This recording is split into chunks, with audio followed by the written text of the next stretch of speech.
Bueno, ¿se ve la pantalla bien? Dice recursos genéticos. Sí, señor. Ok. Entonces voy pasando un poco despacio por si acaso hay demoras en que aparezcan la pantalla, digamos, hacia distancia. Entonces, esta es la segunda sesión en una serie de 4 seminarios sobre los recursos genéticos de frijol.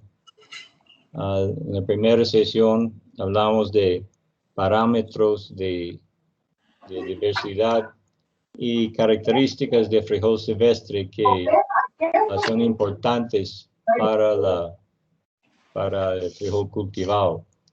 En esta sesión vamos a hablar en general del concepto de 2 acervos principales de frijol cultivado y el acervo mesoamericano, que es tal vez el acervo más complejo, que va a estar un poco más largo esas reflexiones. Hoy primero una pequeña repaso de los puntos de la vez pasada. Hablamos de diferentes parámetros de diversidad que se ha utilizado, la morfología, agroecología, isoenzimas, proteínas de semilla en algún momento, y lo que es hoy día el estándar de diversidad genética, que son los marcadores de ADN o secuencias de ADN.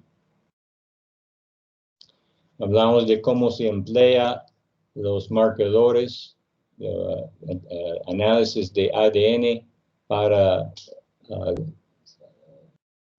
caracterizar la diversidad, o sea, creando una matriz de marcadores y genotipos, sometiendo esa matriz a un análisis multivariado, de lo cual hay muchas diferentes variaciones, y posteriormente, por algún mecanismo para visualizar, crear grupos de similaridad que representan grupos genéticos o acervos o razas. También cuando estudiamos un análisis de ADN de frijol silvestre, viendo que los tales análisis sugirieron lo que podemos llamar 4 acervos de frijol silvestre entre México y Argentina, y que estos son la base de la domesticación del frijol común. Pues en Mesoamérica se creó el acervo mesoamericano, que es bastante complejo, como vamos a ver enseguida. En el sur de los Andes se inició el acervo andino, y en Colombia hay un acervo que es a lo cual no se ha prestado mucha atención. Vamos a hacer referencia a ello en la otra semana, pero hay una evidencia de una domesticación incipiente en Colombia entre materiales nativos del país. Y un cuarto acervo donde no hay domesticación en el norte de Perú y en Ecuador. Una de las lecciones más importantes en consideraciones del frijol silvestre es la naturaleza de su fisiología y el balance entre sus fuerzas vegetativas y sus fuerzas reproductivas, notando que el frijol silvestre sobrevive en su ambiente nativo, que es bastante competitivo, árboles pequeños, arbustos, maleza, monte. Entonces el frijol silvestre tiene que ser muy vigoroso vegetativamente para trepar dentro de ese monte y así poder sobrevivir. Y esa naturaleza de frijol significa que su fuerza sumidero, o sea, las fuerzas reproductivas, las tendencias reproductivas de producir vaina y semilla, tiene cierta debilidad que tenemos que superar en el mejoramiento. Entonces, mirando ahora a frijol cultivado, pues este mapa es incompleta. Fue desarrollado para mostrar la distribución de la producción de frijol cultivado. Se ve que aquí falta algunos países como por ejemplo Perú y Bolivia, pero el punto aquí es que hay una gran concentración de frijol, pues en México en particular. Brasil es el mayor productor en todo el mundo, y también hay una concentración de frijol en África Oriental, donde el frijol fue introducido tal vez unos 400 años atrás. Con este vistazo, pues se puede tener algún sentido de diversidad y distribución de frijol alrededor del mundo. Inclusive todavía faltando algo de Asia, pero el frijol común, Phaseolus vulgaris, es la leguminosa de grano de mayor distribución en todo el mundo. Pero como ya vimos, la mayor parte de la producción se encuentra en América Latina y en África Oriental. Inclusive, dependiendo de la fuente de datos, África Oriental puede estar a punto de sobrepasar América Latina en el área de cultivo de frijol.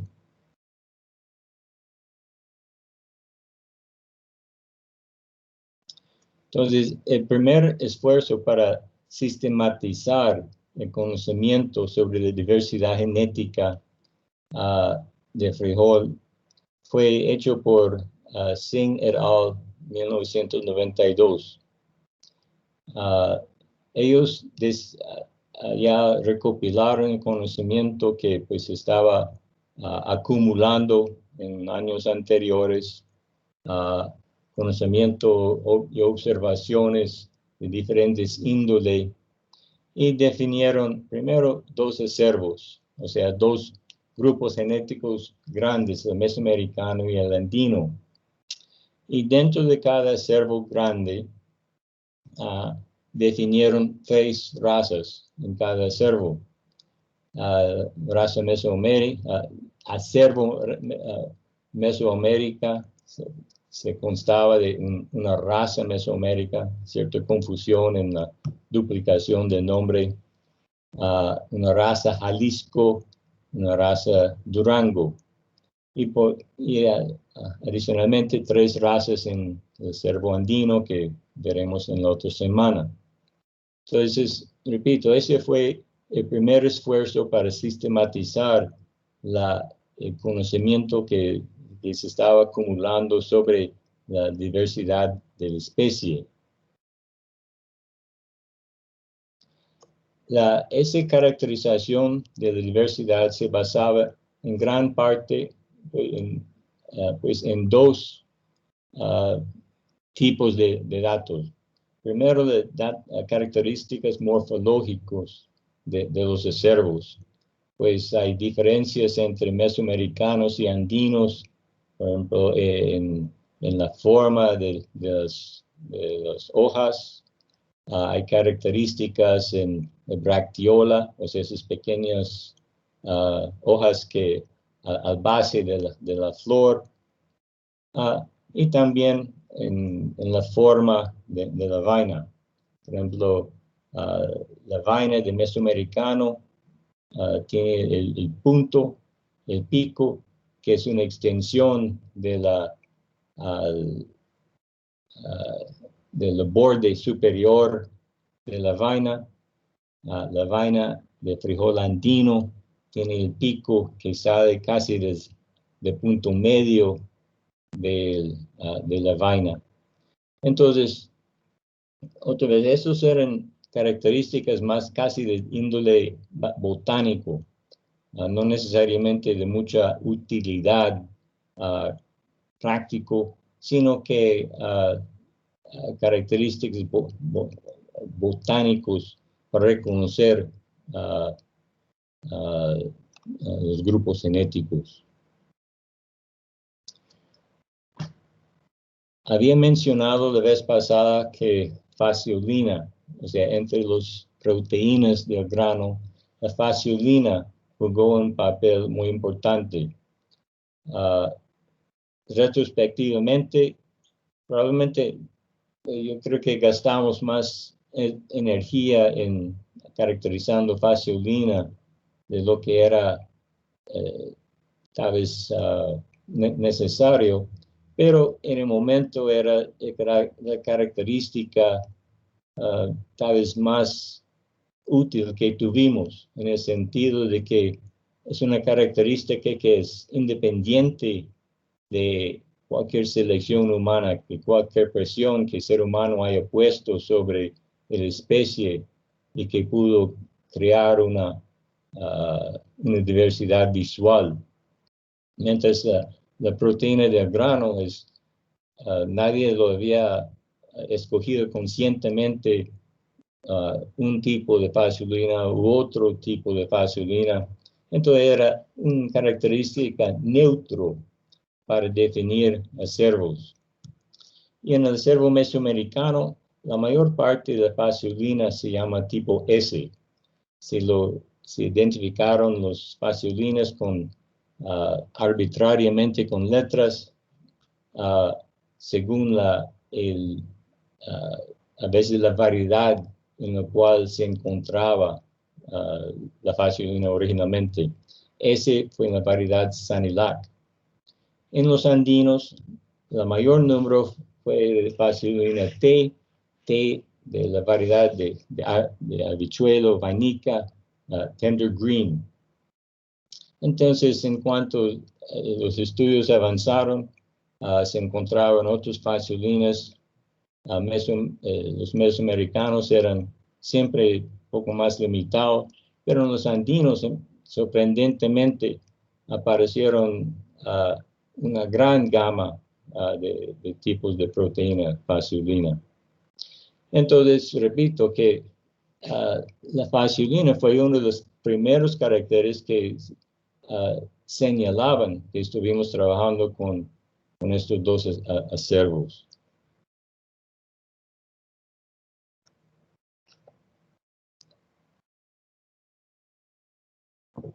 Ahora, una de las implicaciones de acervos, de los acervos, se relacionaba con la resistencia a los patógenos. ¿En qué sentido? Pues estos acervos se evolucionaron en su área geográfica y en ese mismo área geográfica algunos patógenos también evolucionaron con uno de los otros acervos principales. O sea, los patógenos por ejemplo, con razas como Anthragnosis o la roya, mancha angular, ellos también muestran acervos. ¿Por qué? Porque se adaptaron en relación al frijol a lo cual estaban atacando. Entonces, ¿y qué implicación tiene para resistencia? Pues los patógenos, por ejemplo, de la zona andina, suelen ser virulentos sobre el frijol andino, porque se adaptaron al frijol andino, y patógenos de la zona mesoamericana suelen ser virulentos con frijol mesoamericano. Entonces, si queremos proteger el frijol andino, donde buscamos genes de resistencia, pues típicamente vamos al acervo mesoamericano. Este fenómeno se llama coevolución, cuando el frijol y sus patógenos están evolucionando de manera paralela en interacción uno con otro.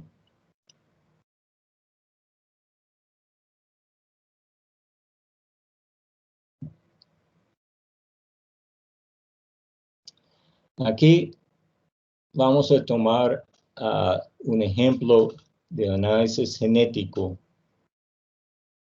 que ilustra la existencia de dos acervos.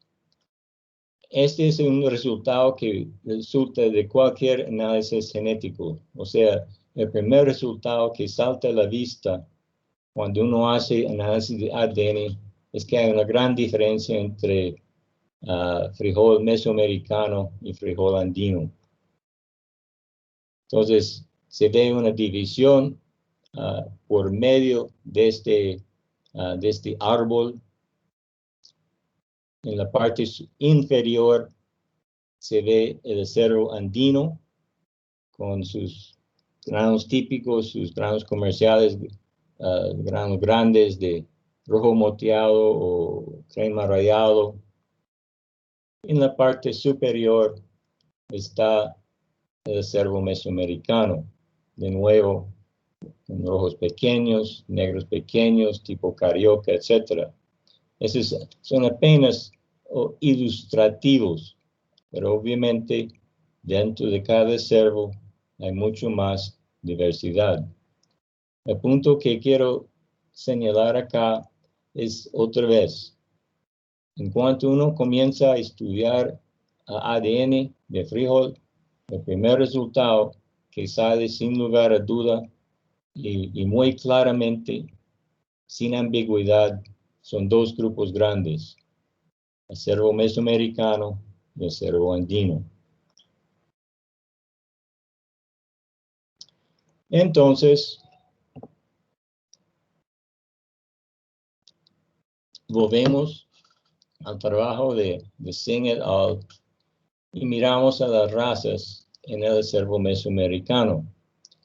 Repito, que estas razas fueron definidos según ciertos criterios, principalmente morfología de la planta y semilla, y segundo, sobre las diferentes agroecologías donde se encontraban diferentes razas. Pueden y repito, iniciaron con 3 razas y vemos que esa hipótesis se va modificando. Entonces, ese es nuestro primer vistazo de un análisis de ADN del acervo mesoamericano. Ese es análisis de variedades criollas de acervo mesoamericano. O sea, y resultó de lo que llamamos una colección núcleo. Una colección núcleo es un muestreo de un banco de germoplasma para hacer estudios en un submuestreo representativo. ¿Por qué? El banco de germoplasma tiene 26,000 accesiones. Es imposible estudiar todo sistemáticamente, entonces hacemos un muestreo sistemático para entender, digamos, las tendencias en toda la colección. Aquí tomamos esas accesiones de colección núcleo, nos sometemos a análisis de ADN que resulta. Pues en el lado derecho vemos lo que resulta ser la raza mesoamérica. O sea, otra vez pensando en las 3 razas definidas por Singh et al. Ahí está raza mesoamérica, lado derecho. En el lado izquierdo vemos los cuadros amarillos, es raza Durango, las espadas azules, inclusive las diamantes, son raza Jalisco, incluyendo ciertas variantes dentro de raza Jalisco. Bien, entonces, otra vez, entonces ahí tenemos las 3 razas, Mesoamérica, Durango, Jalisco. Pero si miramos hacia arriba en la gráfica, vemos los tréboles rojos, que son se separan ampliamente de las otras razas, y este indica que había otra diversidad que no fue contemplado en el esquema de Singh, que fue, y nosotros denominamos estos materiales raza Guatemala. Se puede apreciar que es una raza pues, internamente también muy diverso, porque los puntos se separan bastante, pero es una raza que se distingue claramente de otros tipos de frijol. Entonces ahora estamos ya con la ayuda de análisis de ADN, ya podemos hablar no de 3 razas, sino de 4 razas mesoamericanos. Entonces aquí se ve entonces ejemplos de las varias razas. O sea, Durango y Jalisco, pues tiene algunos tipos bastante parecidos. Raza Guatemala tiene rojos, negros, blancos. Y Mesoamérica, pues los granos que todos conocemos, los rojos pequeños, negros, tipo carioca, que es el grano en medio, el grano rayado, el número 1, tipo número 1 en Brasil, más otros granos, así como el tipo navy, blanco pequeño.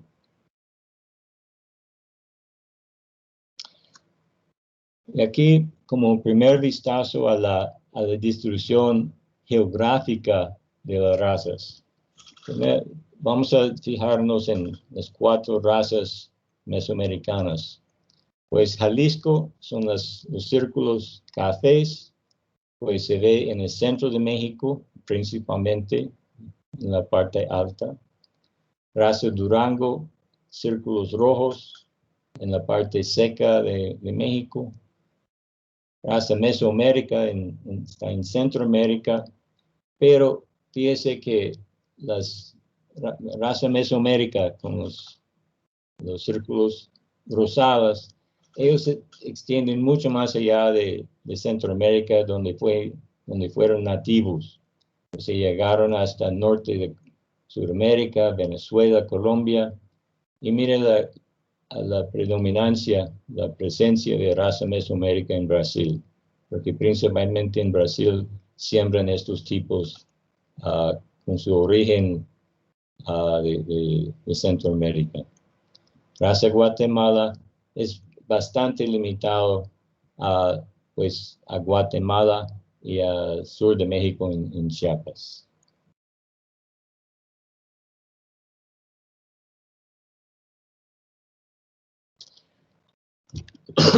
Perdón. Entonces, dedicamos un rato a raza Durango, pues que es una raza bastante interesante e importante en el mejoramiento de frijol, tanto mesoamericano como andino. Esto es una vista tomado me parece que fue en el estado de Durango, en México.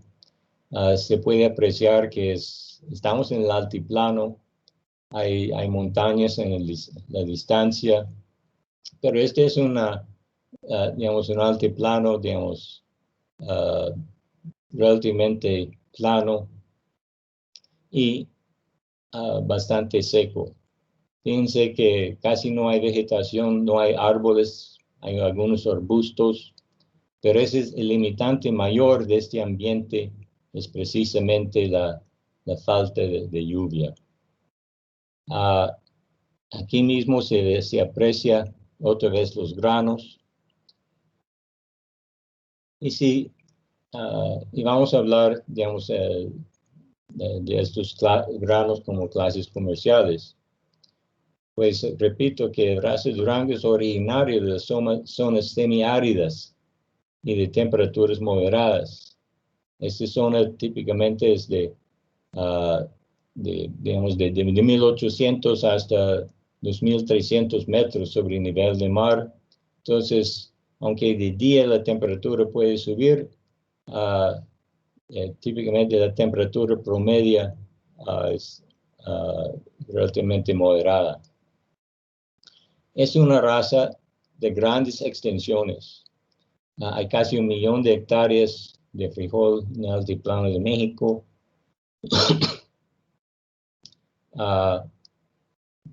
Y por razones que a veces uno puede discutir bastante. Una de las razones que hay tanto frijol allá es porque es una zona tan árida que casi no crece más, o sea, es una zona que no sirve para muchos otros cultivos. Y aunque los rendimientos puedan andar de 400 a 600 kilos por hectárea promedio, pues, ¿qué se puede decir? Peor es nada, o sea, es frijol o nada en esa zona. Ahora, en cuanto a las clases comerciales, la clase más importante de frijol en esta zona es el pinto, que es el primer grano entre los granos que se ve acá, el grano en el lado izquierdo, o sea, fondo crema, con pintas como café verdoso. El frijol pinto predomina en esa zona y también en las zonas más secas de los Estados Unidos, que es una extensión de este mismo altiplano, los estados de Colorado hasta Nebraska y hasta North Dakota. Frijol pinto es el grano más cultivado en la zona y también, curiosamente, es el grano más barato en el mercado internacional típicamente.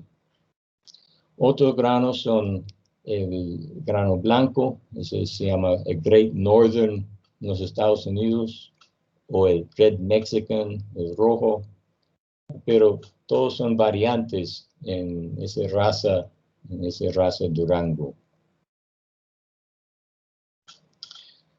Accesiones de raza Durango típicamente son de hábito 3, o acaso algunos tirando hacia trepadores. Y además, en México, los agrónomos allá buscan frijol que es sensible a fotoperiodo, es decir, sensible a fotoperiodo para que la floración inicia cuando los días comienzan a cortar en agosto. ¿Por qué? Porque raza Durango, para tener un buen rendimiento, requieren unos días largos para desarrollar bien y acumular más biomasa. Con días cortos aquí en el trópico, pues realmente el cultivo florece tan rápido, no desarrolla, rinde muy poco. Entonces, los mejoradores mexicanos sistemáticamente han buscado algún grado de sensibilidad para detener la floración hasta por lo menos el final de julio o los primeros días de agosto. Raza Durango es muy diverso internamente.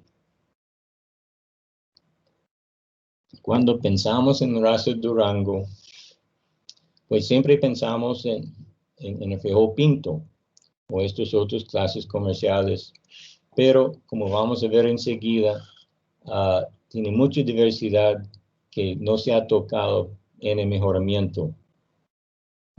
Esa es una mantra de aquellos que trabajan en recursos genéticos, que no estamos usando la diversidad. En el caso de raza Durango hay mucha diversidad que no se ha tocado. ¿Por qué es de interés raza Durango? Pues raza Durango es una fuente de tolerancia a la sequía y esa ha sido tal vez su mayor contribución al mejoramiento. Y esa tolerancia a la sequía parece que está relacionado con buen llenado de grano. Si algunos de ustedes pues han estado o tuvieron la oportunidad de interactuar con el Dr. Rao en el pasado y que conocieron esos conceptos de buen llenado de vaina o índice de llenado de índice de cosecha de vaina. Esos son conceptos de la capacidad de cultivo de llenar grano bajo estrés. Y Razo Durango es tal vez el campeón dentro de especie para esa característica. Entonces, esa capacidad de llenar grano combina muy bien con frijol de grano pequeño para rendimiento. El Dr. Singh insistió mucho en eso, de que para hacer avance en rendimiento en frijol había que cruzar entre diferentes razas, y ese se aplicaba, digamos, entre el Razo Durango mexicano y razas pequeños mesoamericanos, centroamericanos. Pues me gusta mostrar esta foto. Es una pequeña exageración del estado del altiplano de México donde Razo Durango evolucionó, aunque aquí como casi al fondo de la foto sí se ve, digamos, campos aparentemente cultivados. Eso fácilmente podría ser, digamos, campos para frijol, pero ese le da a entender el ambiente tan desafiante donde este Razo Durango evolucionó. Ahora hablamos entonces de raza Mesoamérica. Pues esa es la raza que, pues, cada vez más conocido entre los centroamericanos. Es el tipo arbusto, grano pequeño, lo que ustedes más conocen. Entonces, raza Mesoamérica, pues como mencioné, está representado por los rojos pequeños, negros pequeños.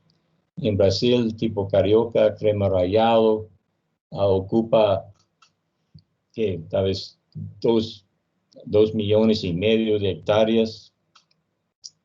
Pero en cuanto a colores, la raza es todavía mucho más diverso que esos 3 o 4 clases comerciales.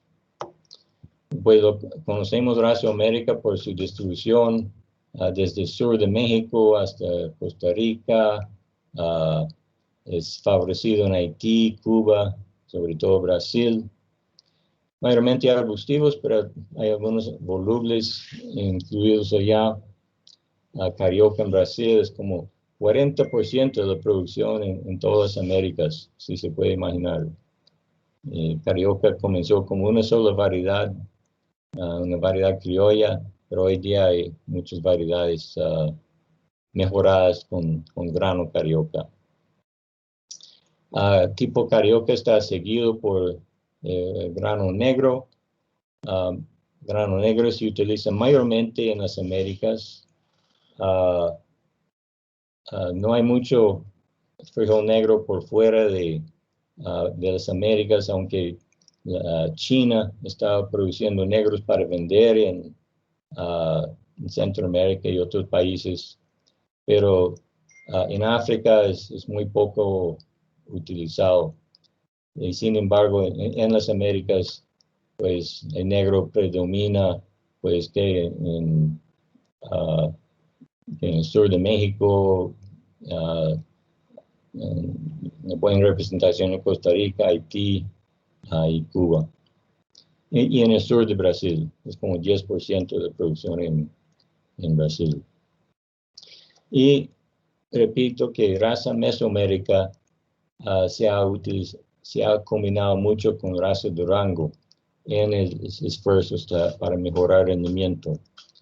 Hoy día no estamos llevando ese tipo de cruzamiento, sino que en el pasado se logró bastante combinación y hoy día se utiliza esos materiales ya derivados de cruces entre razas, porque cuando uno inicia esas cruzas desde el principio, pues hay muchos problemas de adaptabilidad que hay que superar para aprovechar las bondades de cada raza. Entonces, es un principio muy importante combinar razas, pero una vez que estén combinados, es mucho más fácil trabajar con los materiales ya derivados. Entonces, ¿qué más hemos aprendido ya de análisis de ADN sobre esas dos razas, Mesoamérica y Durango? Entonces, cogemos los mismos datos que vimos anteriormente y nos enfocamos específicamente en esas dos razas. Ahora, si están familiarizados con análisis multivariado, por ejemplo, análisis de componentes principales, usted sabe que ese define diferentes dimensiones, o sea, diferentes dimensiones y cada dimensión tal vez revela algo distinto sobre el tema. Aquí lo que hemos hecho es coger los datos anteriores y lo representamos como entre dimensión 1 y dimensión 3.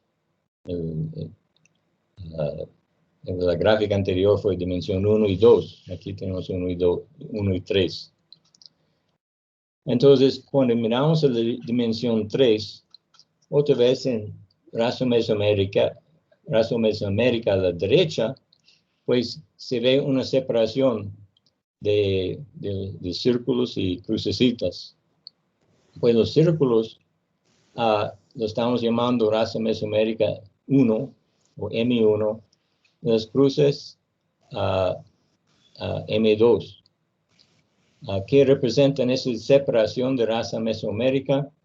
Pues el M1 parece mayormente, digamos, de criollos de tipo 2 y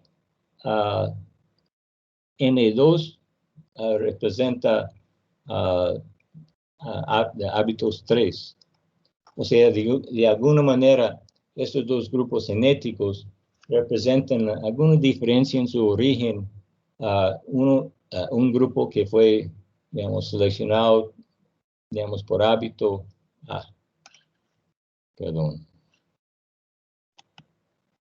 por hábito 2, y el otro, pues, quedó como hábito 3, así como rojo de seda o los múltiples criollos de Centroamérica.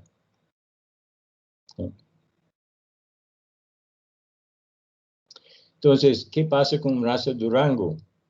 Bueno, raza Durango son los cuadros y triángulos en el lado izquierdo, y cuando abrimos esos datos con dimensión 3, pues se ve que hay diferencias muy grandes internamente de la raza Durango. Arbitrariamente, pues lo partimos en la mitad.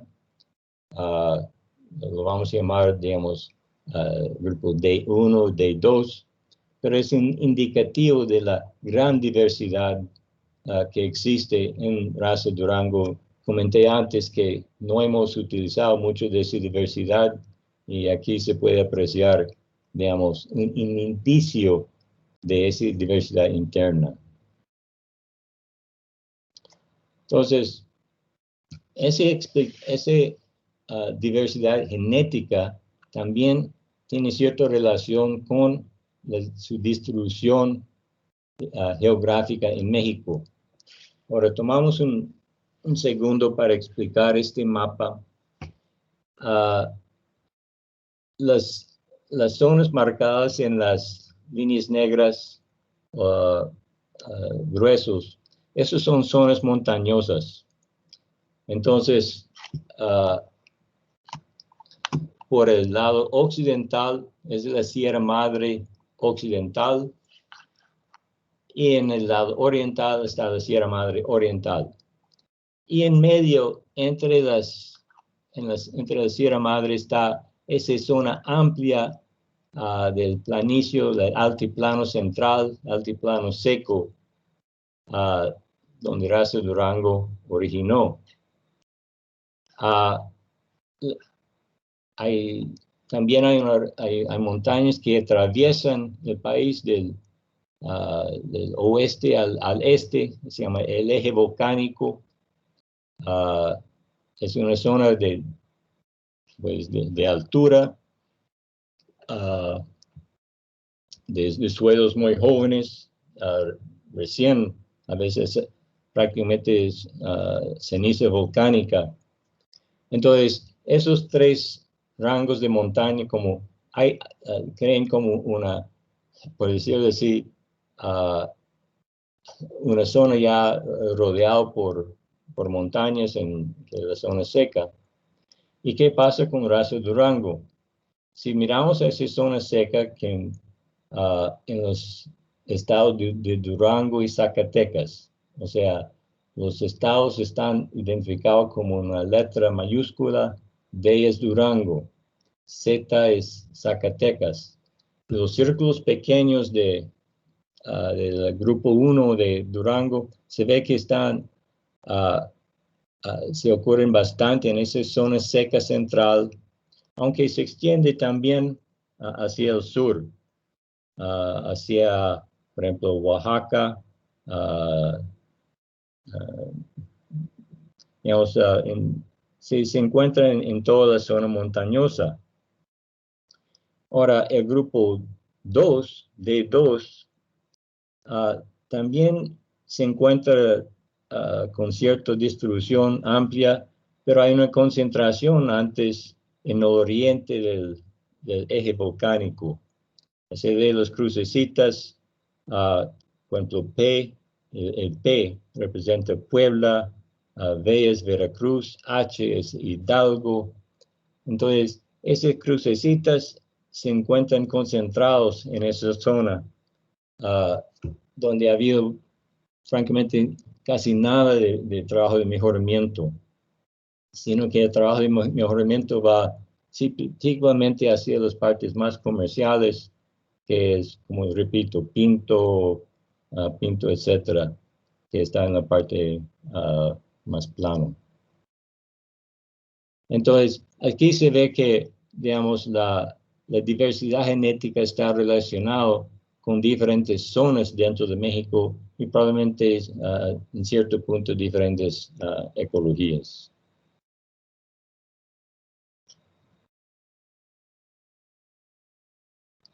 Entonces, hablamos de las dos razas de tipo arbustivo, Durango y Mesoamérica. Ahora hablamos brevemente de los volubles. Primero, raza Jalisco. Sin edad definieron raza Jalisco como volubles mexicanos de las montañas húmedas. O sea, su mayor diferencia de raza Durango fue, primero, su hábito de crecimiento y dos, su agroecología, que era más húmedo. Mayormente son volubles, pero hay algunos arbustivos también. Y cuando miramos al análisis de ADN, se ve que raza Jalisco se separa, pero es muy cercano a raza Durango. No se diferencia para nada tanto como, por ejemplo, raza Mesoamérica. Pero mayor distinción es la agroecología, que viene de zonas más húmedas que permiten el desarrollo de un frijol voluble. Raza Guatemala también son volubles. Originalmente no se consideró entre los esquemas de razas, pero el análisis de ADN reveló que sí son distintos. Repito, son mayormente volubles, pero hay algunos arbustivos acá y son originarios de Guatemala y Chiapas, en México. Pues vamos a ver enseguida que pues Chiapas es el estado de México que está colindre con Guatemala. Es una sola zona ecológica. inclusive creo que en algún momento Chiapas era parte de México. Es la parte de Guatemala y México, digamos, más, digamos, asociado con la agricultura tradicional de los indígenas.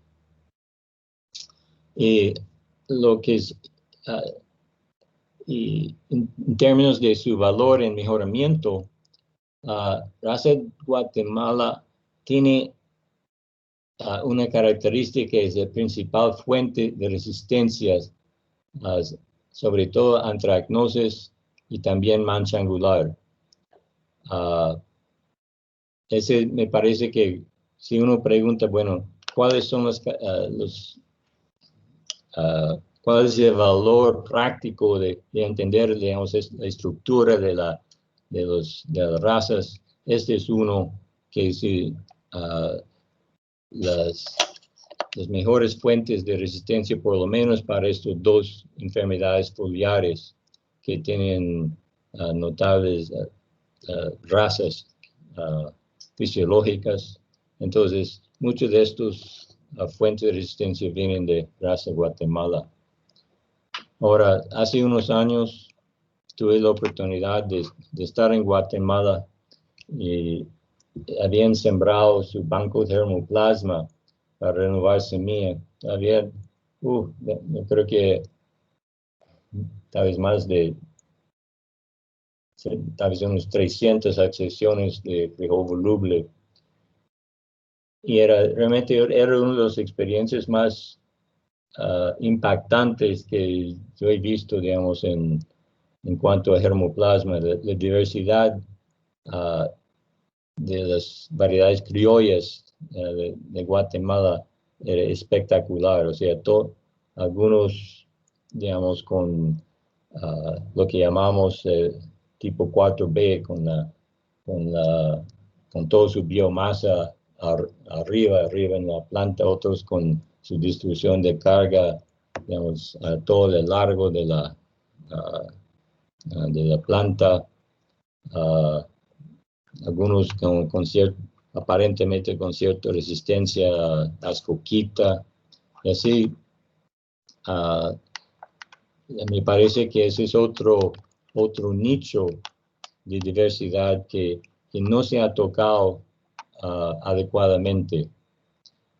Pues, por decir la verdad, hasta en el programa de investigación en México se ha concentrado más digamos, en la parte de Zacatecas o de Sinaloa, en la costa. En el lejano sur del país no ha habido mucho trabajo prácticamente.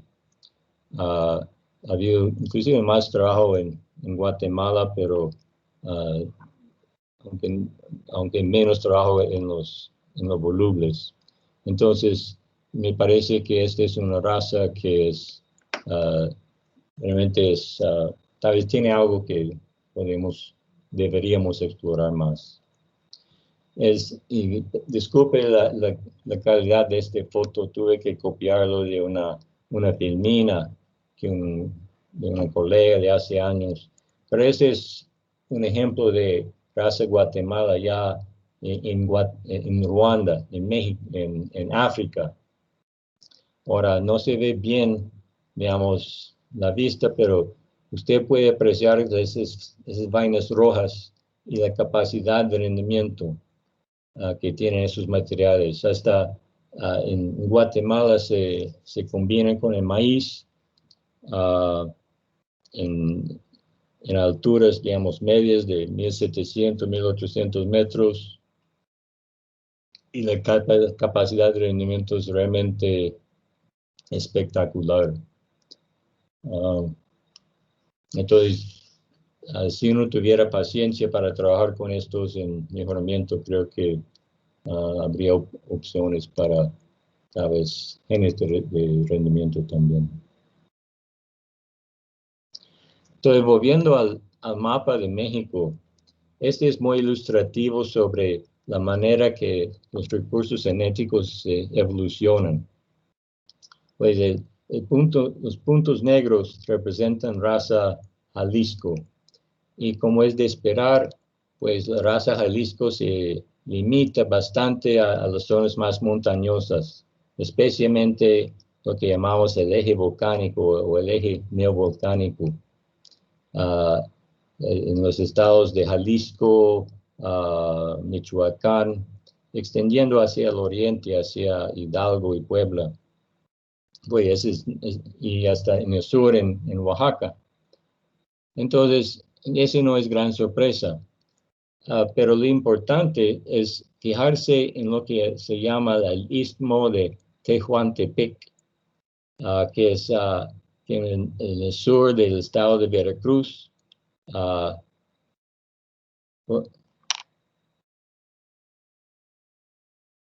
En el sur del estado de Veracruz, no es un istmo al extremo de Panamá, pero es la parte más estrecha de México entre el Caribe y el Pacífico. Y lo importante de Tehuantepec es que la altura máxima en esa zona es como de 1000 metros sobre el nivel del mar. Y hay en Chiapas y Guatemala, entonces la altura vuelve a subir pues encima de los 2000 metros. Entonces el istmo de Tehuantepec es una barrera natural entre las razas de México y la raza Guatemala. Entonces, como la raza Jalisco no se puede bajar a 1000 metros, raza Guatemala tampoco. Entonces, hay un aislamiento natural entre raza Jalisco y raza Guatemala. Y tal vez se ha conducido a que tenemos esos dos grupos genéticos de frijol voluble desarrollando dentro de una zona relativamente pequeña para la evolución de la especie. Entonces, de nuevo, pues uno puede apreciar la importancia de topografía en crear diferentes agroecologías y en crear diferentes razas y diversidad genética. Entonces, volvemos a esa gráfica que vimos hace un momento, o tal vez ahora con un poco más, digamos, entendimiento de su significado. En el lejano norte tenemos raza Durango, los círculos rojos, una zona seca. Las raza Jalisco, pues principalmente en las zonas más húmedas de montaña. Raza Guatemala limitado a esa zona al sur de México y Guatemala limitado tanto por el norte como por el sur, por las tierras más bajas. Y raza Mesoamérica que se extiende desde Centroamérica a las zonas relativamente más cálidas y hacia una buena parte de Sudamérica, inclusive a otros continentes. Entonces ya con eso, pues ya se termina la presentación. Si acaso hay alguna pregunta, con mucho gusto.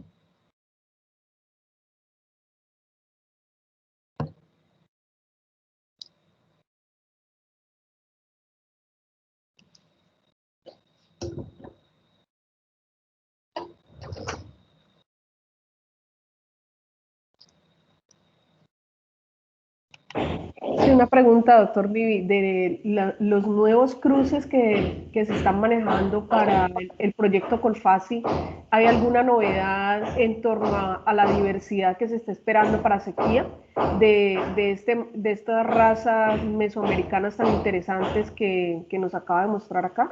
¿O seguimos trabajando con lo convencional?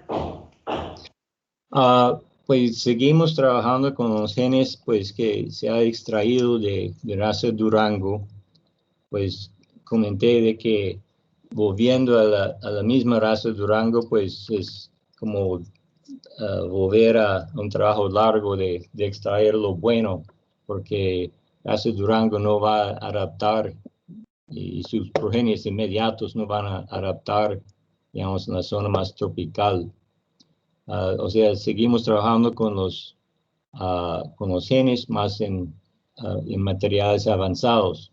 Lo novedoso, digamos, para el proyecto Colfasi serían genes derivados ya de otras especies, especialmente cutifolias y parvifolias. Vamos a hablar de ellos ya en 2 semanas. En otra semana hablamos del acervo andino y en la semana siguiente en el trabajo con interespecíficos, donde yo creo que tal vez para un ambiente bastante seco y caluroso como la costa norte de Colombia, ese es donde tenemos, digamos, alguna esperanza.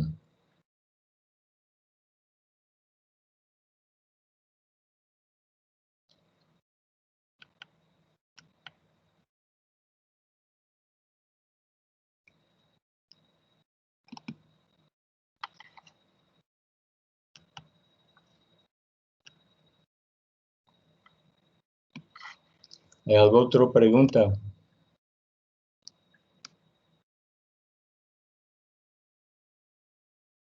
Doctor Steve, buenos días.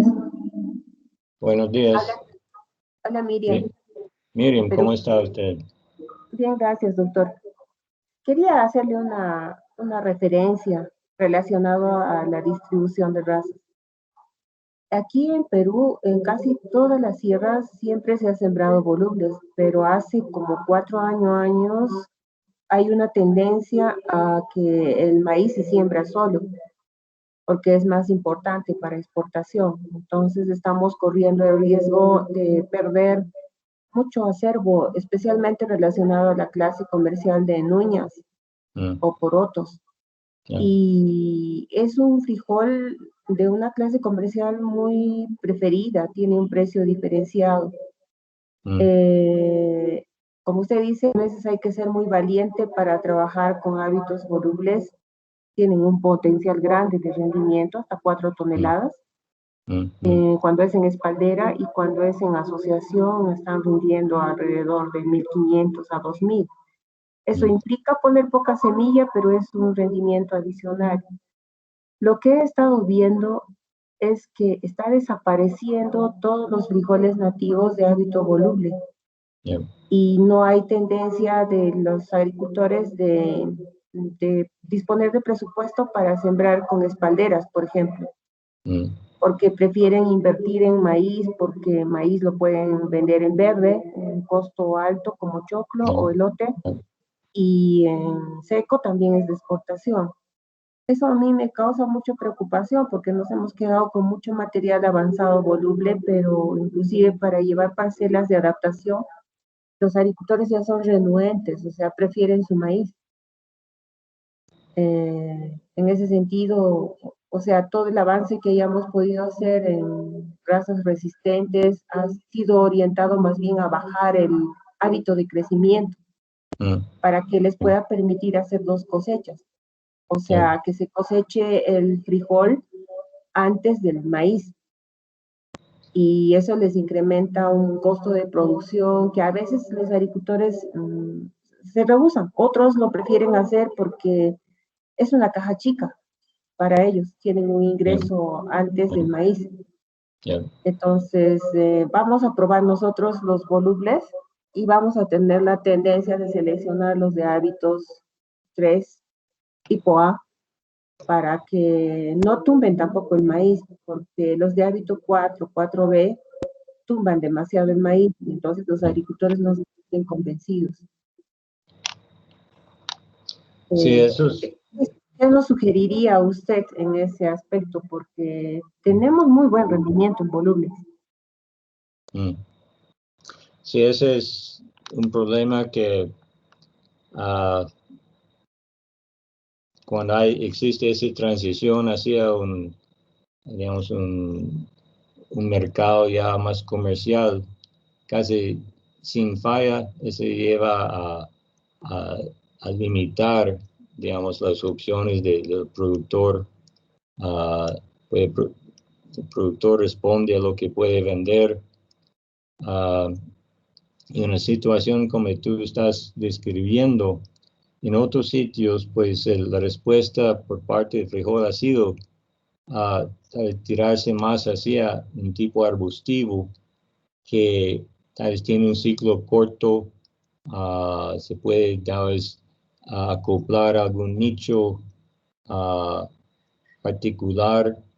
Tal vez el agricultor tiene, qué sé yo, tal vez tiene una ventaja de apenas 2 meses cuando puede sacar un cultivo, y pues tal vez 2 meses tal vez no es suficiente tiempo para, digamos, en un clima frío, pero a no ser que tal vez se siembra un arbustivo y se vende como grano inmaduro o algo así, pero o sea, los cambios de mercado pues han cambiado mucho digamos, la opción para lo que el productor quiere sembrar. Y, por ejemplo, ocurrió hace mucho tiempo en Centroamérica, cuando pues todo el mercado se resolvió en rojo y negro, cuando anteriormente había docenas de opciones.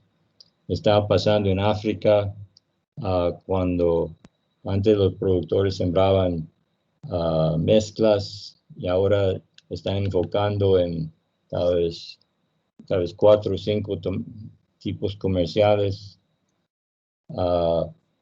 Y pues yo creo que por la situación que está describiendo, pues va a ser muy difícil, digamos, contrarrestar esa tendencia. Pues los mismos agricultores muestran resistencia a sembrar materiales ya volubles.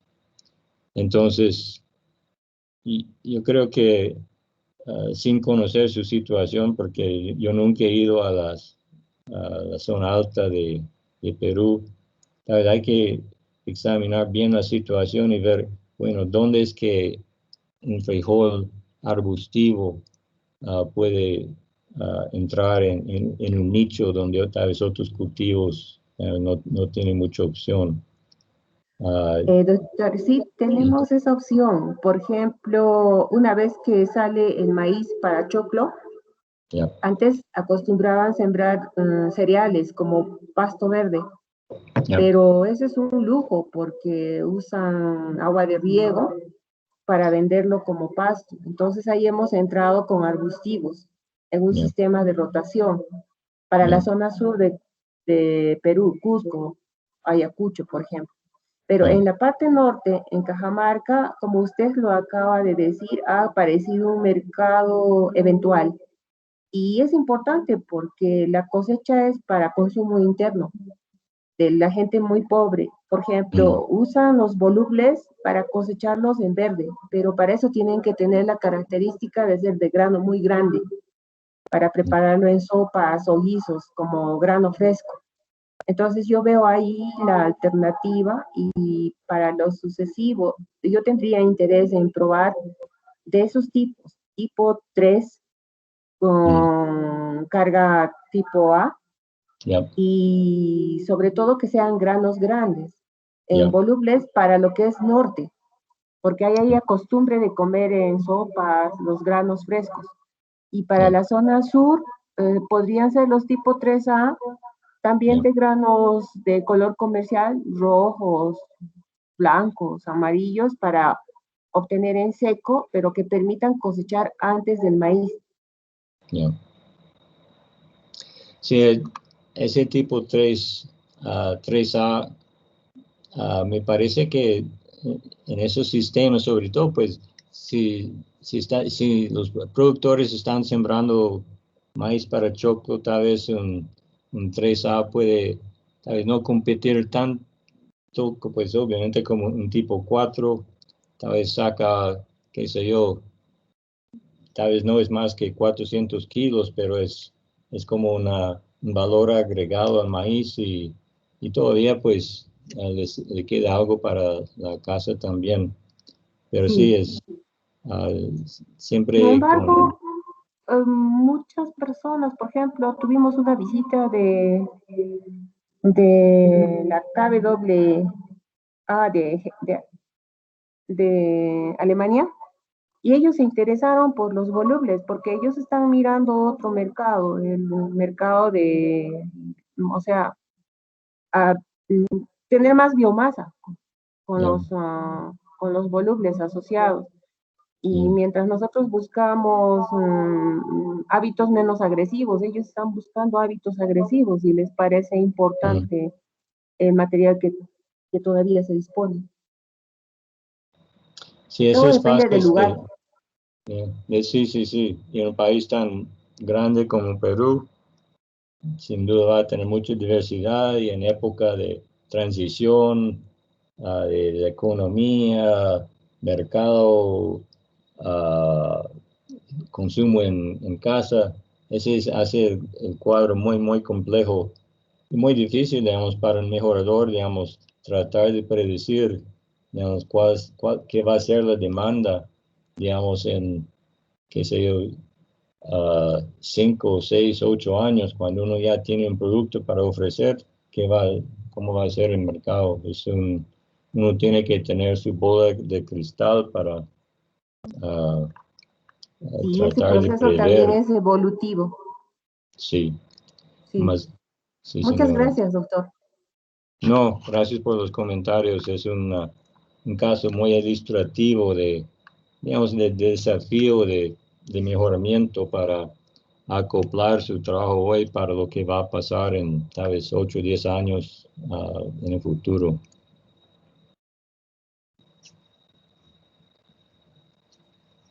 A ver, alguien está levantando la mano, no sé, Aldemaro. Sí, doctor, buenos días a todos. Me llama mucho la atención la clase de los frijoles azufrados. En muchas ocasiones pues hemos evaluado aquí en la época de presión de mosaico dorado, aquí en la estación San Andrés en Senta, dentro de los viveros GMD que usted nos hace el favor de mandarnos.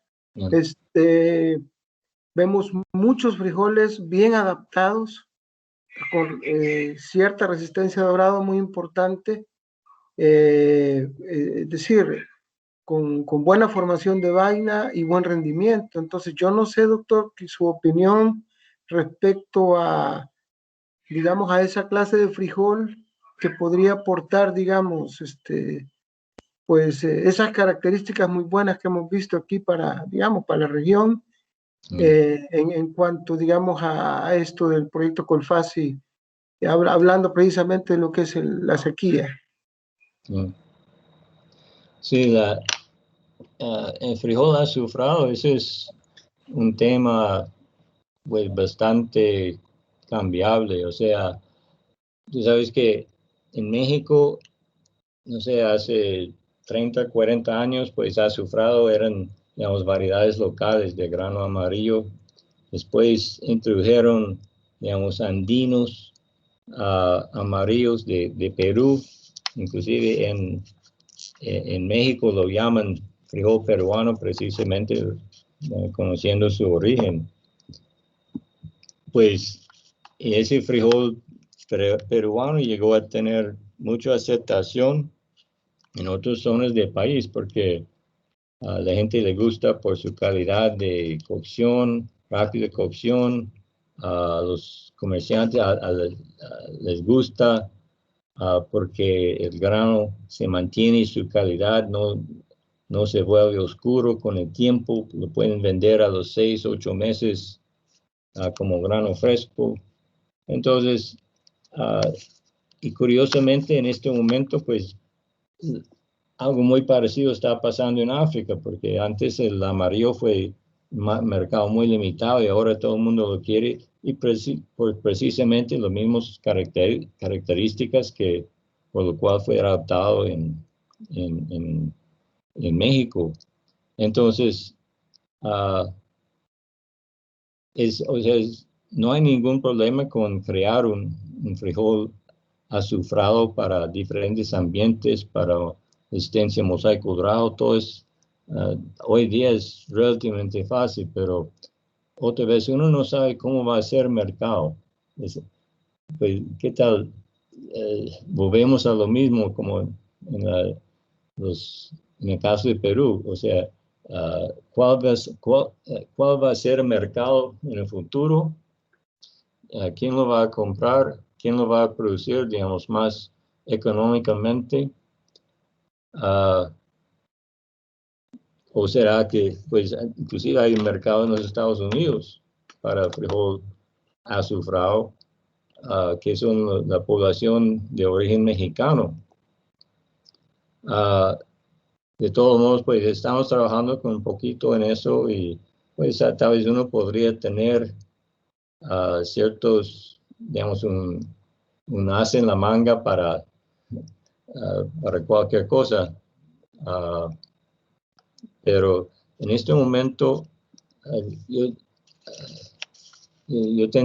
no creo que, digamos, sería lo más sabio, digamos, contar con tener un mercado así de frijol azufrado, porque hay otra gente que está como adelantado en ese trabajo. Tal vez algo que hay que monitorear es lo que pasa en la costa pacífico de México, porque si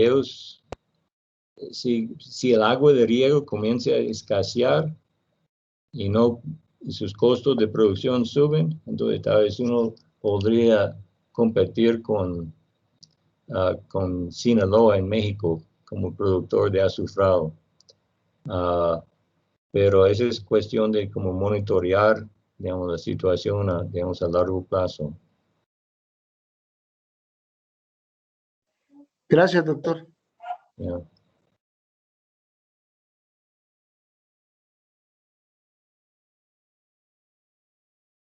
Bueno, Juan Carlos. Hola, buenos días a todos. Ese tema que mencionaba Aldemaro de los azufrados o tipos mantequillas, Yeah. acá en Costa Rica se ha generado un nicho de mercado para ese tipo de frijol. Es un nicho de mercado tal vez un poco reducido en este momento. Sin embargo, sí hay una demanda sobre el tipo. Nosotros disponemos de muchas variedades, pero nativas, muy susceptibles a dorado principalmente, a angular y otras cosas. Nosotros con el doctor Rosas habíamos hecho algunos cruzamientos de algunos de estos nativos nuestros con unas líneas de Puerto Rico y mejoramos bastante arquitectura, resistencia, inclusive se mejoró bastante la tonalidad hacia un amarillo más intenso y brillante, que mejoró un montón la parte de mercado. Sin embargo, en rendimiento, ¿verdad? Entonces, pero yo tal vez, y sin ánimo de extender mucho la discusión, pero creo que, doctor, si en algún momento dentro de este proyecto aparecieran ahí, yo siento que la prioridad es rojos y negros pequeños, en el caso no debemos salir de eso, pero si por ahí aparecieran algunos de este tipo amarillo, y en un posible envío de nuevos materiales se pudiera incluir, yo creo que estaría bien, porque sí existe un nicho de mercado, ya le digo, es un poco limitado, pero sí es muy interesante. Y también quería comentar sobre lo que hablaba Miriam antes, sobre los volubles. Nosotros tuvimos muchos volubles hace muchísimos años, cuando el sistema de producción era el conocido como frijol tapado, ¿verdad? O inclusive el sistema con maíz. También esas variedades prácticamente desaparecieron. Actualmente las que quedan están en las cámaras de semillas, porque ese tipo de variedades los productores fueron descartándolas al punto de que desaparecieron. Es muy difícil hoy día encontrar algún productor con algún tipo de un sistema de producción con maíz o tapado y con este tipo y es una lástima, ¿verdad? Porque realmente, lo que mencionaba Miriam, el potencial productivo de esos materiales es muy alto, muy alto. Que con los arbustivos no le hemos llegado en realidad. Pero bueno, es parte de lo que va mandando un poco el mercado. Yo creo que es el reto de ir monitoreando a largo plazo. Lo mencionaba, 6 o 7 años, ¿qué va a pasar con esto? Pero creo que para efectos de proyecto sí, la prioridad no es rojos y negros pequeños, pero si aparecen por ahí algunos azufrados o más robustos. interesante es el comentario. Me hizo recordar que también en Panamá hay un pequeño mercado para el tipo mantequilla.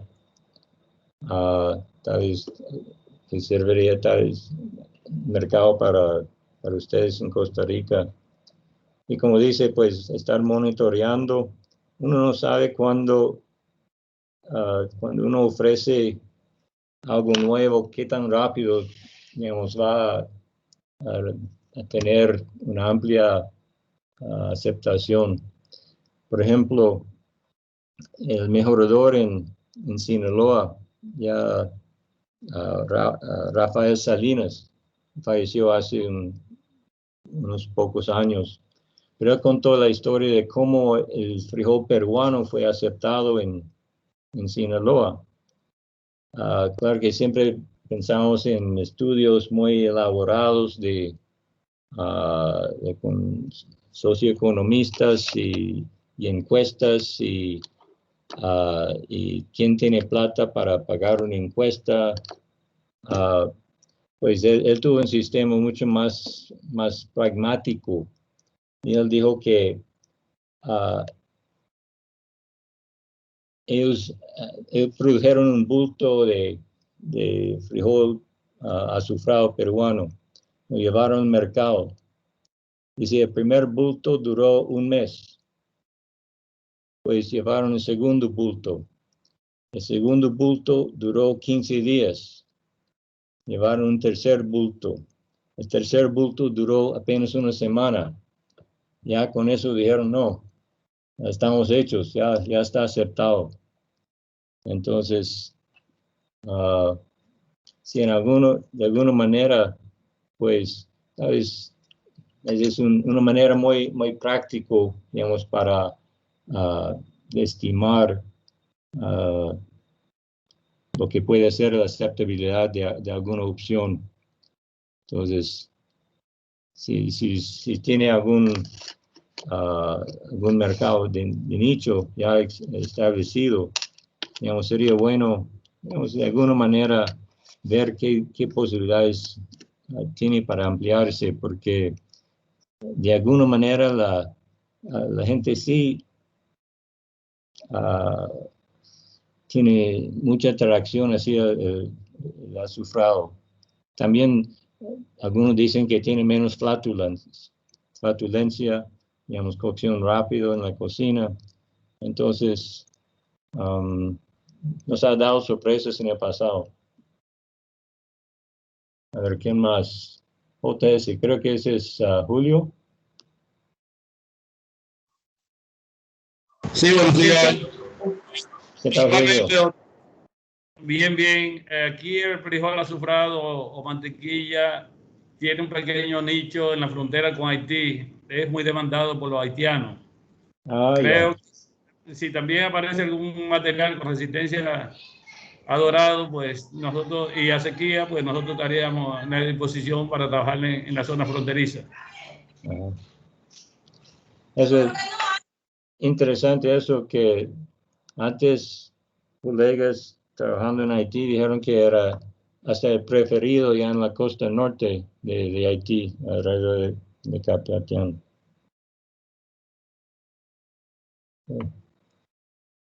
A ver, ¿quién más? A ver. Hay una mano, pero no sé. Doctor, nuevamente yo quería hacerle un pedido aprovechando este espacio. Mire, en el Perú es verdad, la clase comercial canario, que ustedes denominan azufrado, es muy preferida y tiene un precio diferenciado. Se está sembrando aquí en el Sano Sur, en valles interandinos, pero tiene generalmente un problema muy fuerte con Pseudomonas syringae. Es muy susceptible. Entonces, hay potencial, hay posibilidad de abastecer mercado que es grande, que queda insatisfecho. Y si en los próximos viveros se podría incluir alguno de estos tipos, canarios, rojos o rosados, tipo Red Cloud, de grano grande y blancos, sería excelente. mucho más si es que tienen resistencia a antracnosis y si hubiera la posibilidad de pseudomonas también. El canario se siembra en valles interandinos, pero tiene que ser bajo condiciones de control químico. Miren, ¿usted ve opción para, digamos, el tipo canario, digamos, allá en la parte alta? Sí, se produce. Se produce hasta los 3000 en valles interandinos, en condiciones de riego, pero el problema es solamente pseudomonas, que le atacan muy fuerte. Tenemos varias variedades que se han liberado de esa clase comercial, pero cuando se les quiere probar en valle interandino, el problema es pseudomonas. Pero hay mercado. Bueno. No, precisamente en estos días estoy haciendo un plan de cruces, incluyendo algunos, digamos, tipos canario azufrado peruano. Es el amarillo ¿cómo le dice? Color taxi, que es el amarillo, digamos, que están usando en México y que pues tú tienes su origen en Perú. Mantequilla. Y entonces estoy haciendo algunas variedades, digamos, tipo mesoamericano de grano grande. Y espero que ellos sean tal vez más resistentes en la zona andina para antracnosis y tal vez pseudomonas. Aunque le parezca mentira, casi todas las variedades que se han generado en costa de esta clase comercial son resistentes a antracnosis, más no a pseudomonas.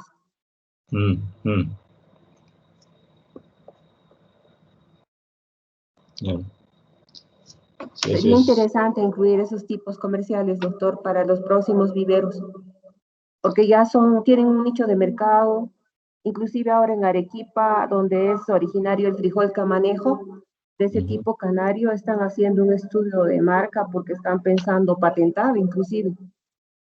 Ok.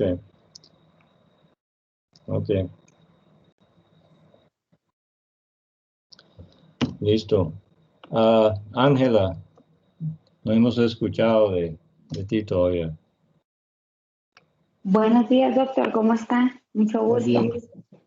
Igual. Bueno, pues atendiendo lo que se está comentando, pues quería comentarle que nosotros hemos estado trabajando también una línea de mejoramiento para la parte del altiplano, porque ya tenemos áreas del altiplano que están declaradas dentro del corredor seco, entonces estamos tratando de enfocarnos también para generar líneas para tierras altas que necesitan tolerancia a sequía. Y hemos logrado tener bastantes avances en cuanto a antracnosis y arroya. Sin embargo, a la hora de querer introducir los genes para mancha angular tenemos problemas porque solo tenemos la línea G10474, que es la que tiene los dos genes para mancha angular. Sin embargo, es una línea que es voluble y es de color rojo. Entonces, se complica mucho a la hora de querer tener una arquitectura arbustiva. Entonces, cuando estuvo por acá el doctor Grajales, él comentaba que tenían unas líneas que ya tienen resistencia a mancha angular, que incluso creo que las habían probado en Honduras y que habían salido muy buenas. Entonces, nosotros pues tenemos interés, digamos, en esas líneas, tal vez no tanto para la parte del oriente, pero sí para incluirlas dentro de nuestros bloques de cruzamientos para la parte del altiplano. Lo mismo, hay una línea que se llama Ouro Negro, que si no estoy mal es Honduras 35 o 45, algo así, que pues esta línea también es una arbustiva negra y que tiene el gen PHG2. Entonces, no sé si ustedes tienen de esa y si sería posible, pues tener también de esa línea. Y para la parte de volubles, pues también, ¿verdad? Porque tenemos también accesiones acá que son muy buenas para antracnosis y hemos estado usando también la G10474 para los genes, pero como es demasiado agresiva, entonces cuesta mucho controlar la parte de la arquitectura, y la segregación en cuanto al color de grano es bastante fuerte también. Entonces, si de pronto pues hubieran ya volubles que tienen estos genes que nosotros pudiéramos usar dentro de nuestro bloque de cruzamientos, también lo agradeceríamos mucho. Sí,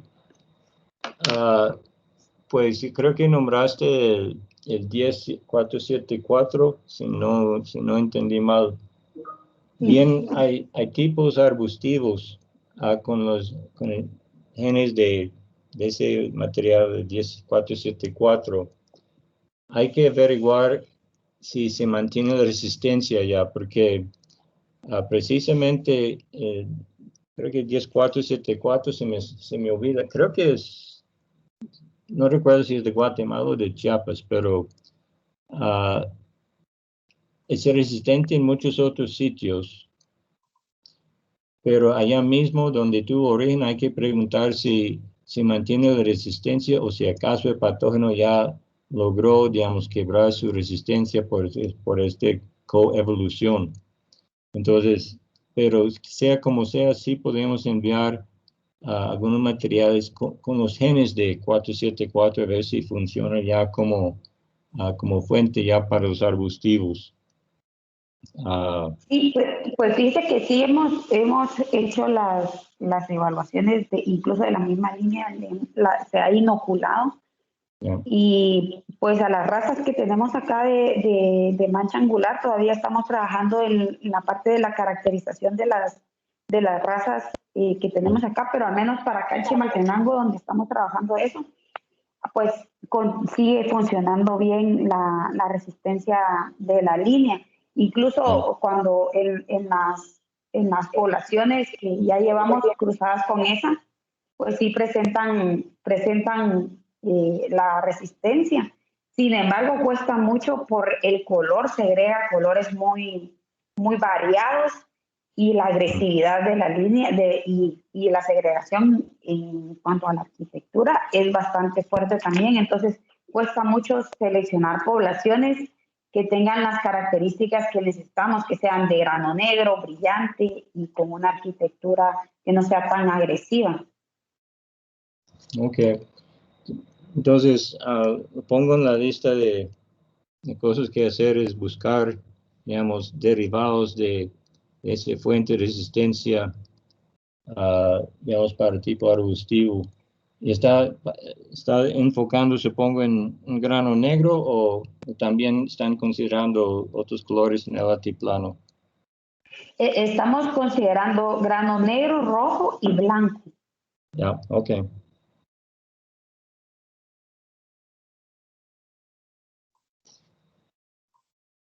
Muy bien. Listo. A ver, ¿quién más? Creo que, no sé, Adriana, sí, señora. Me gustaría comentar algo. Primero, antes que nada, agradecer que se haya tomado el tiempo en generar este espacio de discusión.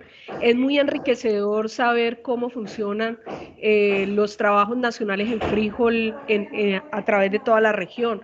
En este sentido, yo quisiera comentarles a mis compañeros que, a diferencia de lo que han comentado ustedes, en los que hay un ente nacional que genera o que dirige los trabajos de generación de poblaciones y mejoramiento en general. Nosotros en Agrosavia, a pesar de que somos pues, la Corporación Nacional de Investigación Agropecuaria, no tenemos un programa de mejoramiento genético de frijol. Nosotros los trabajos que tenemos principalmente los hemos hecho en asocio con el CIAT, quien lo hemos visualizado de evitar redundancias en capacidades. Si en el país hay un centro internacional que está trabajando en esta línea, pues nosotros consideramos que debemos es complementarnos, y lo que hacemos es que evaluamos las poblaciones que genera el doctor Vivi. Entonces, con eso ya hemos generado pues algunas variedades que han tenido un impacto bastante significativo acá en el Caribe, como las biofortificadas rojo 39 y 43. Sin embargo, nosotros hemos tenido una limitación porque las condiciones del Caribe colombiano son distintas al interior del país en lo que tiene que ver con producción de frijol. Hay otra entidad que se llama FENALCE que maneja frijol, pero ellos tienen un enfoque más hacia la agricultura empresarial y al frijol tecnificado. Entonces, los esfuerzos que ellos han hecho en fortalecer la cadena de frijol no se ven referidos acá en el Caribe seco. Nosotros acá, como trabajamos es con pequeños productores, con agricultura campesina, entonces, pues toda esa responsabilidad de llevar nuevas estrategias que realmente cambien el agronegocio del frijol recae sobre Agrosavia. Acá en la costa Caribe, la variedad de mayor consumo es la Rosado Zaragoza. Yo, mientras usted estaba haciendo su presentación, yo trataba de identificar quizá a cuáles de esas razas de los acervos se asociaban, porque el Rosado Zaragoza es arbustivo, tiene un grano rosado plano, pero es grande.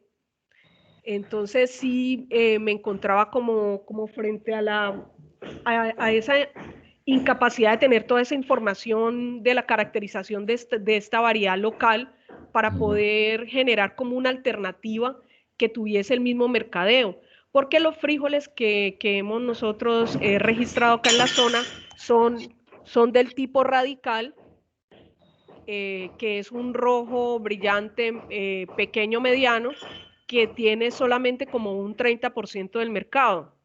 ¿Qué hemos estado haciendo nosotros para tratar de impactar más ampliamente con este proyecto de Colfasi? Lo que hemos hecho es, a partir de esta primera priorización, en el que hemos verificado a nivel multilocal el comportamiento de 87 accesiones, las mejores las hemos llevado a diferentes zonas de productores para que ellos puedan seleccionar los que más le gusten, y lo mismo vamos a hacer con los comercializadores. Entonces, información que vamos a estarle transmitiendo al doctor Vivi para revisar en qué medida podemos hacer énfasis en los cruzamientos para obtener frijoles con esas características de semilla. Sí, por cierto, estaba pensando en Zaragoza en estos días. Voy a mencionarlo en la otra semana, aunque busqué una foto del banco de germoplasma y la foto es muy fea. No es el mismo, digamos, rosadito más clarito que se ve en el mercado, inclusive, o sea, se consigue aquí en Cali también. Yo le mando yo tengo una buena foto, yo se las mando, doctor Vivi.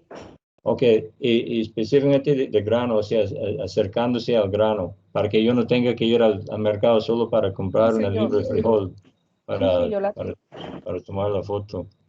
No, y pues sí, Zaragoza es digamos, de acervo andino, porque tal vez no se acopló mucho a lo que presenté, pero por lo menos tenemos algunos rosados, digamos, tamaño medio en el campo en este momento. Tal vez de otra forma, el tono es un poco diferente, pero tengo interés en saber cómo pues se reacciona el programa ya en la costa norte con estos materiales que son muy productivos y de buen porte, pero como digo, la forma y color del grano es un poquito diferente, pero yo creo que estamos conscientes, digamos, de la necesidad de tener algo de Zaragoza, de tipo Zaragoza para el programa. Yo quería precisar la última cosa, doctor Vivi. Sí, señora. Nosotros acá en el Caribe seco colombiano tenemos una enorme problemática de degradación de suelos. Especialmente porque las áreas que se destinan para frijol son suelos que no tienen vocación agrícola, que tienen pendientes de más de 30%. Realmente muchas veces es muy difícil ir a evaluar esos cultivos porque inclusive piensa uno que todo el tiempo que se va a caer. Son zonas muy pendientes. El esfuerzo que está haciendo el muy incipiente FENALCE, que es la Federación Nacional de Cerealeros y Frijoleros, se está enfocando en frijol justamente porque los rendimientos del maíz se están cayendo tanto a raíz de la degradación del suelo que ellos ya están buscando alguna manera de mirarlo como sistema productivo y fomentar su rotación con frijol. Yeah. O sea, entonces en ese sentido esta sería como una oportunidad para que hagamos un esfuerzo conjunto en los escenarios que les sea posible, doctor Vive, justamente para que FENALCE se alíe con nosotros en esta iniciativa, porque con ese criterio de conservación de suelo y de mejoramiento de la biodiversidad, la llave rotación maíz-frijol, aunque es milenaria, es muy importante retomarla y esto también nos apoyaría justamente en estos procesos con estas comunidades donde normalmente FENALCE no tiene mayor interés debido a que son pues áreas muy pequeñas.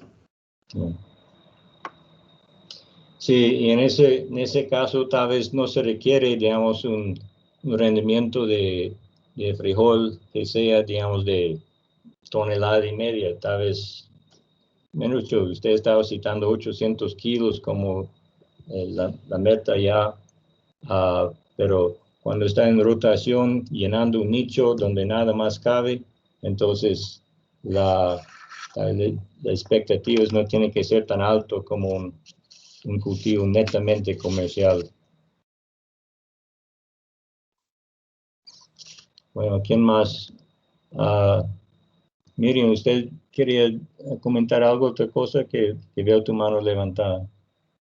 Ay, perdón, no la había bajado, pero sin embargo, lo que quería es enfatizar que le agradezco mucho ese espacio porque nos permite, de repente, presentar las necesidades de investigación para cada lugar.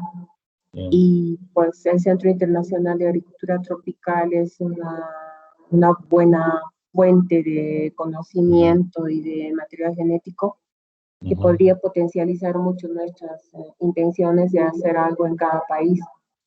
En todo caso, manifestarle las preferencias y las necesidades, yo creo que es algo importante y que si lo podemos implementar en el transcurso del proyecto, vamos a poder llevar a buen puerto nuestros objetivos. Muy bien. Listo. Ángela, tiene la mano levantada, ¿es que faltó bajarlo o quería comentar otra cosa? Sí, doctor, perdón, se me olvidó bajar la mano, gracias. Ok. Y Julio. Calderón. Ronaldo. Ronaldo. Hola, buenos días, doctor. Ay, hermano, hizo falta tu presencia la semana pasada, hermano. Sí, de hecho que aquí en Nicaragua nosotros ahorita, como sabe usted, tenemos la época de apante, que es la última época de siembra del año, del ciclo. La iniciamos en diciembre con la parte de ensayos de evaluación y parcelas de comprobación en la costa caribe del Atlántico. Entonces nosotros hemos estado dando seguimiento para ver el comportamiento de estas nuevas variedades en la parte de suelos ácidos. Y nosotros hemos tenido la experiencia con los productores y están muy entusiasmados los productores con estas nuevas variedades, como Inta Viapante, que es SMR 156, una de las variedades biofortificadas y que tiene buena adaptación a ese tipo de zonas. Y también tenemos un ensayo de evaluación con 16 variedades, donde tenemos 5 variedades que tienen buen comportamiento productivo. Entonces, la semana pasada no estuve porque andamos en esa gira y de hecho pues mañana vamos al lado norte de la costa para nosotros ir comprobando e ir viendo cuáles son las mejores alternativas que tenemos para el futuro en la parte de la zona costa atlántica, donde tenemos más zona más favorable en la parte del clima. Lo que sí nos preocupaba, lo que andábamos viendo es que estaba habiendo en esa zona mucha empuasca, en la parte de frijoleras, como un problema ya prácticamente económico. Y igual también otra plaga como es la Maruca textulalis, el barrenador de la vaina. Y pues ahí estaremos jugándola porque es más prácticamente como manejo agronómico, pero las variedades se están adaptando bien. Sabemos que son variedades o son zonas de suelos ácidos y que sí se están comportando muy bien a las condiciones de los productores, en excepto a otras variedades de que sí no funcionan, como MIC 397, una planta muy pequeña y color amarillento, todo el tipo de planta. Entonces estamos nosotros en ese proceso para nosotros poder tener mejor dominio de recomendación para la costa. Y ahorita también en la estación tenemos establecido el vivero que usted nos mandó, conformamos 2 réplicas y seleccionamos las mejores líneas, seleccionamos 70 líneas entre solo color rojo, de hecho, lo que es SMR y lo que son los Serra, y el otro compartimos con el compañero o colega Danilo Escoto de Honduras, donde le compartimos un vivero completo, y que ellos ya están pues en ese proceso de trabajando ahorita en Honduras. Estamos hablando de esas 70 líneas ahorita y estamos nosotros incrementando las líneas promesorias que tenemos nosotros en bajo riego, para garantizar semilla para los trabajos que llevamos con Colfasis en el ciclo de primera, que es mayo, y tener semillas frescas para distribuirlas a ensayos de evaluación multiambientales, a 5 a 6 localidades en finca de productores, y también vamos a distribuir semillas para ir avanzando en la parte de difusión con las variedades para el corredor seco, como Inta Fuerte Sequía, Inta Sequía Precoz, y tenemos otras variedades ahí como Inta Productivo Sequía, que es el BFS 81, que está dando buenos resultados en la zona. Es una variedad muy buena, muy estable, y lo muy importante es que en los huracanes que tuvimos tuvo buena tolerancia al exceso de humedad que tuvimos en su momento. Sí. Entonces, creo que estamos viendo que las variedades que hemos generado, creo que es importante. Quizás una vez un colega me mencionaba, ¿por qué ustedes están generando muchas variedades? Pero como sabemos, los cambios drásticos de clima nosotros no los esperamos, y si no tenemos diversidad o opciones para poder enfrentar estos cambios de clima, entonces si solo contamos con una tecnología, vamos, creo, a quedarnos cortos cuando el clima sea la que se encargue de eliminarla, ¿ya? Pero cuando tenemos mejor diversidad, creo que tenemos mejores opciones de tecnología o de variedades donde ellas pueden irse adaptando, y la que no sirve el mismo clima la descarta o la elimina.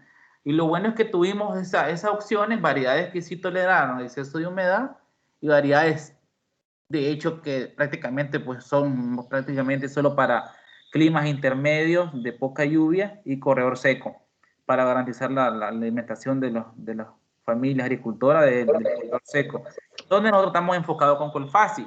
Sin embargo, tenemos como proyecto Taiwan Frijol, que estamos nosotros evacuando otras zonas donde no cubre el proyecto, porque nosotros no podemos descuidar la parte de la difusión y la generación de tecnologías de variedades biofortificadas, cuando sabemos que tenemos la mejor opción de contribuir a la nutrición de las familias con el consumo de los cultivos biofortificados, en este caso frijol, que es uno de los cultivos más importantes del país. Entonces, tenemos esa opción y nosotros vamos avanzando en la parte biofortificada. Es cierto, no tenemos con Harvest Plus fondos, pero sí tenemos con otras fuentes que el INTA está ahí acopiando, como Fontagro, un nuevo proyecto que se va a incluir.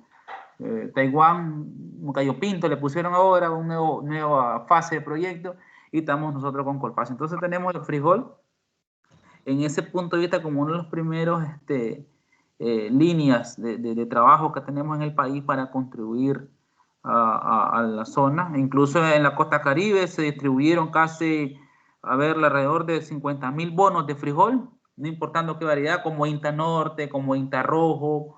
Se llevó también Inta Nutritivo Rendidor, que es MR88, y la gente ahorita está encantada con las variedades de la costa caribe porque se le ha inyectado como bono, no grande la parcela, pero de 20 libras. Y lo importante es que los productores van a producir frijol en la costa, ahorita están en desarrollo de grano, R7, R8, y creo que vamos a disponer de buena cantidad de consumo nacional, y creo que también la posibilidad o la oportunidad de poder, quizás con el excedente, poder exportar a los países vecinos, para poder nosotros amortiguar, de hecho, y apoyar a los otros países que que dependen también de consumo de frijol. Muy importante porque nosotros estamos en esa mira, doctor, y lo importante, como decían otros colegas, es estos espacios de compartir la experiencia o las debilidades o las fortalezas que nosotros tenemos que incluir en el programa de frijol de cada país para nosotros seguir avanzando y tenerlo siempre al frente de lo que podemos tener en el futuro. Pues eso tenía que decir, y creo que es muy importante que este espacio de mejoramiento es muy importante siempre tenerlos presentes, aunque no sea presencial, pero creo que esta vía también es una opción que podemos siempre estar compartiendo lo que nosotros estamos haciendo en cada país. Gracias, doctor. No, gracias, Ronaldo, por los comentarios. No, yo creo que faltando la oportunidad de reunirnos así presencialmente en un curso, pues esos espacios son bastante importantes, aunque este está programado como para un seminario sobre recursos genéticos. Tal vez necesitamos continuar con estos espacios para tener estos intercambios, para ir creando esa red de colegas entre países. Ronaldo, una pregunta se me escapó. Dijiste que están el BFS 81, ¿en cuáles zonas lo están promoviendo? En la costa Caribe, en la costa atlántica del país. Y lo que es el área central, la parte sur del país. Entonces ahorita está muy bien, están estableciendo varias parcelas. Tenemos ahorita establecidas 2 manzanas donde vamos a iniciar en mayo a diseminar a más regiones del país para que tenga mayor adopción por los productores. Y los productores que la tienen ahorita, ellos la están adoptando muy bien y están encantados con esta nueva tecnología que estén ellos probando. Sí. Muy bien. Entonces, creo que estamos llegando al final, pero a ver, no sé si Julio tiene la mano levantada, ¿tenía algo más para agregar?